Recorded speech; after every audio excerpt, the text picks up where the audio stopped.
Hi everyone, welcome back. Today we're taking a look at Press-A-Feet for sewing machines. When you purchase a new sewing machine, it normally comes with a small accessory pack that contains some essential sewing items that you're going to need. And the items included are similar to what's laid out here. So we've got a spare needle, we've got some spare bobbin cases, a brush, a small little tool that will allow you to change Press-A-Feet. And it also comes with a couple of different Press-A-Feet that you can use on your machine. So as well as coming with a standard multi-use Press-A-Foot, you may also receive a zipper foot and a buttonhole sewing foot as well, and that's just enough to get you started. But as you embark on your sewing journey, you may find that you need more specialist Press-A-Feet to assist you with different types of sewing projects that you may be doing. Before you go out and buy any new Press-A-Feet attachments, take a look at your sewing machine manual, and this will determine which type of Press-A-Feet attachments you need. So you can buy high shank Press-A-Feet, you can buy low shank Press-A-Feet, and also the Press-A-Feet that screw in. It's essential that you determine which type you need. Most of them on most sewing machines are the quick release Press-A-Feet, and they're the ones that are used on my sewing machine. So here I have a tray of different types of Press-A-Feet attachments that I have just purchased off Amazon, and that's going to give me a whole load of options to assist me when I'm doing different types of sewing projects. Here we have a selection of the different types of Press-A-Feet that can be used for your machine. The first one we have is a satin stitch Press-A-Foot, and we can see that the different types of Press-A-Feet have different sewing holes. It's important that you select the correct Press-A-Foot for the type of stitching you want to do,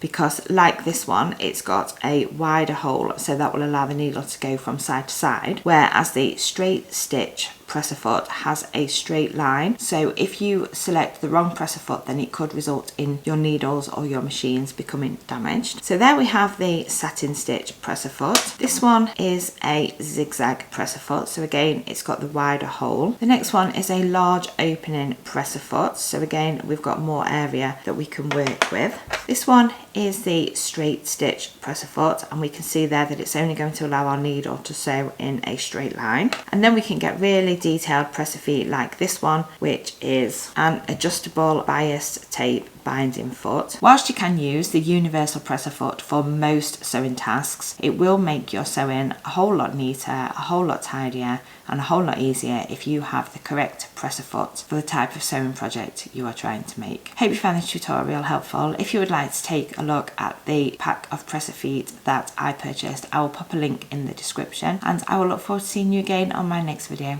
Thanks for watching. Bye for now.